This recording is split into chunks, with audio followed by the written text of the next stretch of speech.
ଆମର ବିଦାୟୀ ରାଜ୍ୟପାଳ ରଘୁବର ଦାସ ଝାଡ଼ଖଣ୍ଡ ଫେରିଗଲେ। ସେ ବିଜେପିର ସଦସ୍ୟତା ଗ୍ରହଣ କଲେ ବୋଲି ଟ୍ୱିଟ୍ କଲେ ଏବଂ ତାପରେ ସେ ଗୋଟେ ବୟାନ ଦେଲେ। ସେ ବୟାନରେ କହିଲେ ଯେ ରାଜ୍ୟପାଳ ପଦଟା ଗୋଟେ ଲାଟ ସାହେବ ପଦ ନୁହଁ ଏବଂ ସେ 3 ମାସରେ 30 ଜିଲ୍ଲା ବୁଲିଲେ, ଲୋକଙ୍କ ସାଥିରେ ମିଶିଲେ, ଗ୍ରିଭାନ୍ସ ନେଲେ ଇତ୍ୟାଦି ଇତ୍ୟାଦି।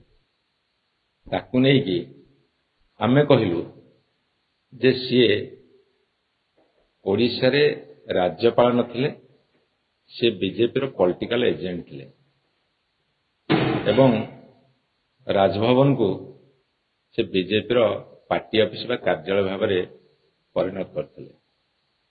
ବିଜେପି ବାଲା ଉତ୍ତର ଦେଲେ ଯେ ସେ ଲୋକପ୍ରିୟ ରାଜ୍ୟପାଳ ଥିଲେ, ଲୋକଙ୍କର ରାଜ୍ୟପାଳ ଥିଲେ, ଗାଁ ଗାଁ ବୁଲୁଥିଲେ, ଏମିତି କେତେ କ'ଣ କଥା କହିଲେ। ବର୍ତ୍ତମାନ ବୟାନବାଜି ଚାଲିଛି, ଓଡ଼ିଶାର ରାଜନୀତିକ ସରଗରମ କରୁଛି।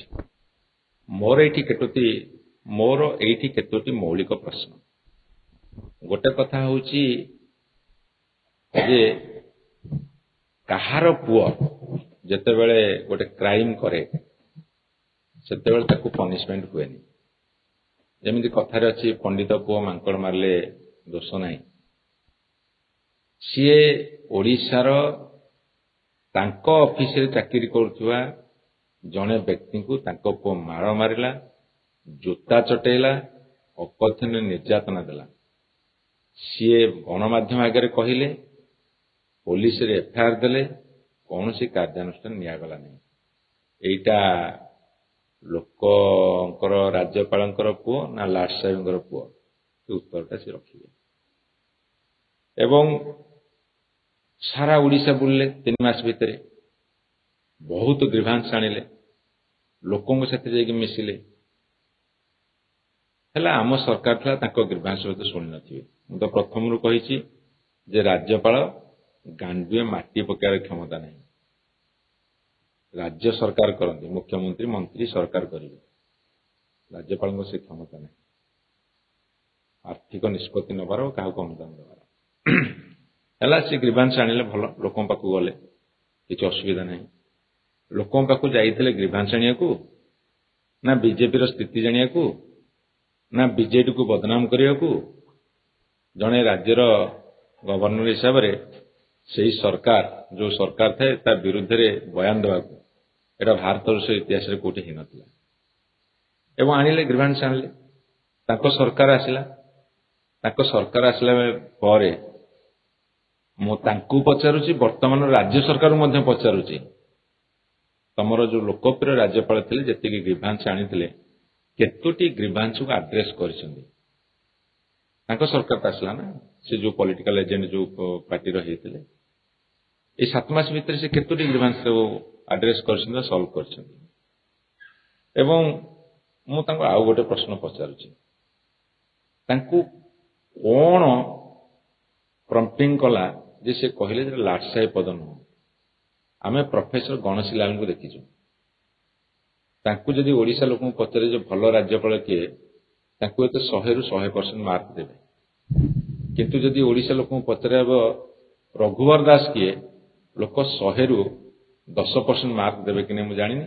ସେ ଯଦି ଧରାଧରି କରିବେ ବି ତଥାପି 30 ମାର୍କ ପାଇବେନି, ପାସ୍ ମାର୍କ ପାଇବେନି। ଏବଂ ଆଉ ଗୋଟେ କଥା ବିଜେପି ସରକାରକୁ ମୁଁ ପଚାରିବାକୁ ଚାହୁଁଛି, ଯାହା ବିଜେପିର ବନ୍ଧୁମାନେ ଯେଉଁ ବୟାନବାଜି କରୁଛନ୍ତି, ଲୋକଙ୍କର ରାଜ୍ୟପାଳ ଥିଲେ, ତାଙ୍କୁ ତଣ୍ଟିଆ କ'ଣ ପାଇଁ ଦେଲେ? 5 ବର୍ଷ କାର୍ଯ୍ୟକାଳ ସରିନି, ନଙ୍ଘା ତଣ୍ଟିଆ ଦେଇ କାହିଁକି ବିଦା କଲେ? ସେ କାରଣଟା ବର୍ତ୍ତମାନ ବିଜେପି ଭାଇମାନେ ଟିକେ ସ୍ପଷ୍ଟ କରନ୍ତୁ।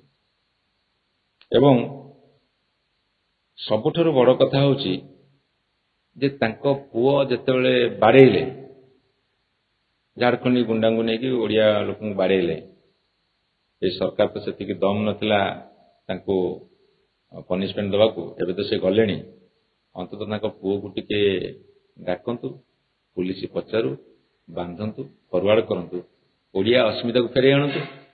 ବର୍ତ୍ତମାନର ବିଜେପି ସରକାର ଦାୟିତ୍ୱ ହେଲା, ଯେଉଁ ଓଡ଼ିଆ ଅସ୍ମିତା କଥା କହିକି ଆସିଥିଲେ ସେଇ ଓଡ଼ିଆ ଅସ୍ମିତାକୁ ସେ ବର୍ତ୍ତମାନ ଫେରେଇ ଆଣନ୍ତୁ ଏବଂ ସେମାନେ ତୁଳନା କରି ଦେଖନ୍ତୁ ଯେ ଗଭର୍ଣ୍ଣର ପୋଷ୍ଟଟା ଲାଟ୍ ସାହେବ ସେ କାହିଁକି କହିଲେ ତାକୁ ଟିକେ ନିରୀକ୍ଷଣ କରନ୍ତୁ। ବିଭିନ୍ନ ରାଜ୍ୟରେ ଯୋଉ ଗଭର୍ଣ୍ଣର ଅଛନ୍ତି, ଯୋଉଠି ଅଣ ବିଜେପି ସରକାର ଅଛି, ସେଠି ସେମାନଙ୍କର ଭୂମିକା କ'ଣ ଏବଂ ସେଇ ମାପକାଠିରେ ସେ କାହିଁକି କହିଲେ ସେଟା ଅସୁମାରୀ ପ୍ରଶ୍ନ ସୃଷ୍ଟି କରିଛି। ସେ ପ୍ରଶ୍ନର ଉତ୍ତର ଦିଅନ୍ତୁ। ଏ କଥାଟା এই ମୌଳିକ ପ୍ରଶ୍ନ ଗୁଡାକ ମୁଁ ପଚାରିଛି, ଦୟାକରି ଉତ୍ତର ଦିଅନ୍ତୁ।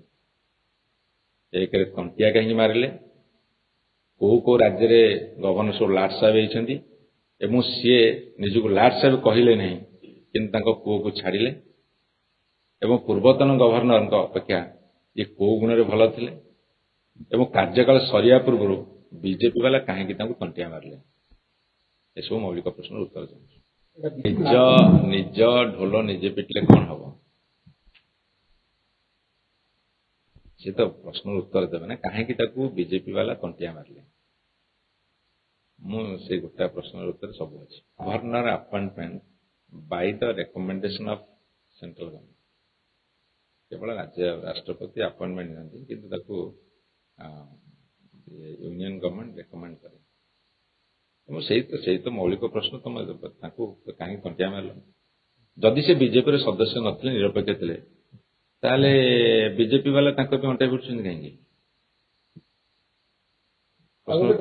ବିଜେପି ବାଲା ଅଣ୍ଟା ଭିଡ଼ିକି ଭାରି ଜୋର ଲଢଉଛନ୍ତି, ଲଢେଇ କରୁଛନ୍ତି।